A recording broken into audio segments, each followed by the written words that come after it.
Hello grammarians, let's talk about present perfect continuous tense. Let's check where do we use it.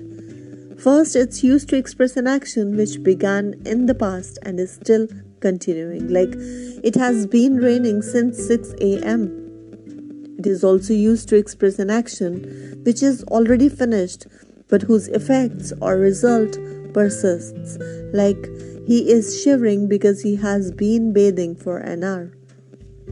Let's check how to frame a form or a rule for present perfect continuous tense. When we talk about perfect, I have already shared will be using has have. Now we hear present perfect continuous tense. How I do it with my kids is that when I teach my kids, I ask them to write down the rule for present perfect tense.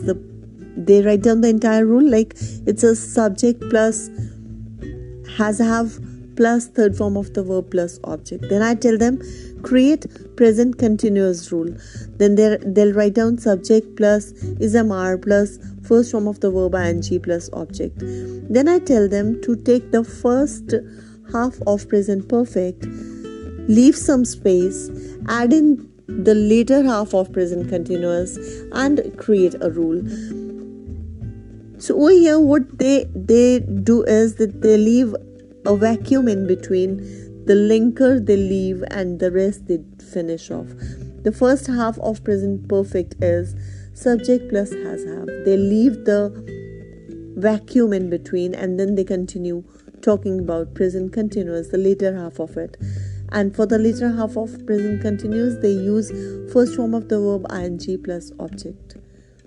Then I bring Mr. Bean inside it, and this is how they establish the basic idea of present perfect continuous. Like what the rule and how the rule is created here is it's a mix of present perfect and present continuous. This is what the logic told me, that this is how it should be created or it should be established with the kids, because this is how it's more interesting for them, and I feel that they keep it in their mind for a longer time then, and they'll never forget it. So over here, the rule that is established through this entire small spun story is subject plus has have plus been plus first form of the verb ing plus object. So Mr. Bean has entered in and he has bridged present perfect and present continuous to create present perfect continuous. Now let's check some examples for it. If I want to create an affirmative sentence for present perfect continuous, it will be I have been teaching here since 2003. Now this is the affirmative sentence. If I want to create an interrogative sentence of the same, it will be have I been teaching here since 2003? And in case I want to create a negative sentence, I have not been teaching here since 2003. And for negative interrogative, have I not been teaching here since 2003? Trust me, rules are a little twisted here and there. Things are easy, things are simple and plain.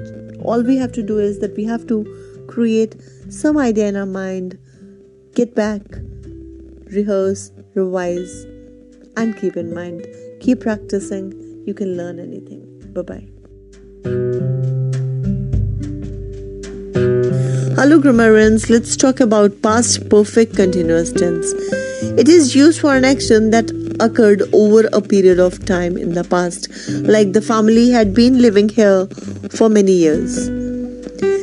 It is also used for an action which started and finished in the past before another past action, and words like since or for may be used with this. For example, he got a job at last. He had been looking for it since last year. Now let's check how to establish a rule for past perfect continuous. To establish a rule for that, we use had plus been plus first form of the verb ing. So for affirmative, the rule will be subject plus had been plus first form of the verb ing. Let's take an example of it. I had been studying since morning. To create a negative form of it, all I have to do is I have to add a not in the had and been in between, like subject plus had plus not plus been plus first form of the verb ing. I had not been studying since morning. To create an interrogative form of it, I'll bring had before the subject. So the equation will be had plus subject plus been plus first form of the verb ing plus object. Had I been studying since morning? And to create a negative interrogative of it, I'll add a not after the subject. So it will be had I not been studying since morning. Now this is how this entire rule is established. Check out the table once, get back, revise, practice and rehearse. I know you can learn a lot and you can learn anything. Take care. Bye-bye.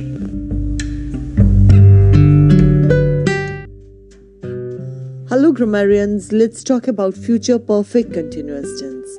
It is also sometimes called the future perfect progressive. It's a verb tense that describes actions that will continue up until a point in the future. The activity will have begun sometimes in the past, present or the future and is expected to continue in the future. For example, they will have been playing chess before you reach, or we will have been completed our course before you come home. Now let's check where do we use future perfect continuous tense. We use it to show that something will continue up until a particular event or time in the future, like for 5 minutes, for 2 months, since Friday. And these are the examples of the durations which can be used with future perfect continuous tense. Now let's check how to establish the rule for it. For establishing the rule for it, we'll be using subject plus will have been plus first form of the verb ing plus object. So this example will clear it more. You will have been waiting for more than 2 hours when her plane finally arrives. Now this was an example for affirmative sentence. Let's check out for negative. For negative, all we have to do is that we will put not after will. So the rule that will be established for negative sentence will be subject plus will plus not plus have been plus first form of the verb ing plus object. So the example we can pick up will be you will not have been waiting for more than 2 hours when her plane finally arrives. Now let's check if I want to convert it into interrogative. If I have to convert it into interrogative, I'll bring will before subject and that's it. Like now the rule that will be established will be will plus subject plus have been plus first form of the verb ing plus object. An example will go like, will you have been waiting for more than 2 hours when her plane finally arrives? Let's check out the last one here, that is the negative interrogative sentence. How do we do that?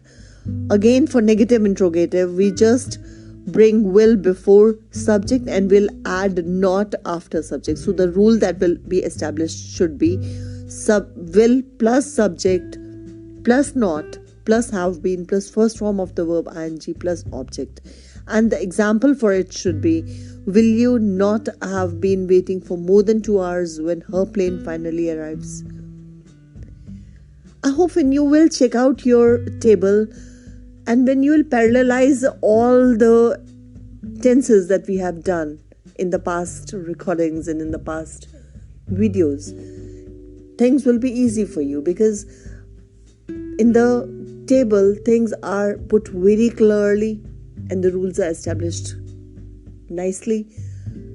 I hope once you practice, once you start using it in your conversation, things will be easy for you. Take care. Bye-bye. Hey grammarians, let's talk about since and for. I'm going to clear it with the help of timeline for you. For is used to refer to a span of time, like for 3 years, for 21 weeks, or for 24 hours. It can refer to any period of the timeline as it's not very specific or precise. Whereas since refers to a point in the timeline, like if P is our present time on timeline, then since is used from a point in time to the present time. Like since Monday, which means from Monday to the present time, since 21st March or since 1980. It can be elaborated in a better way with the comparison that I'm going to give to you right now. For is used for a period, like period is the duration of time, that is to the beginning to the end of the period, like for 5 minutes, for 2 weeks, or for 6 years, and so on and so forth. Since means from a precise moment or point in past until now, like since 21st Feb, or since Monday, or since 10 o'clock. For can be used with all the tenses, whereas since can be used mostly with perfect tense. Let's check out its examples. When we talk about for, examples can be like they take a walk for half an hour, or they are taking a walk for half an hour, or he has lived there for 3 years, or will you be like this forever? For since, examples can be he has been teaching since 2003. I have lived there since my childhood. He has been practicing guitar since morning. Priya has been studying since yesterday. Now, there is yet another thing that I want to talk to you about, the meaning of since and for. Like apart from the for and since in the time, it also have some other meaning without any reference to time. For example, let's check out the examples. This is for you. This means that this thing belongs to you, or I'm giving this thing to you. Is this book for Ranju? Since he studied well, he scored better than before. Since you are asking, I'll explain the content to you. So this is how since and for can be used in some other way as well. I hope it was clear to you and it made some sense. Keep revising and rehearsing. Bye-bye.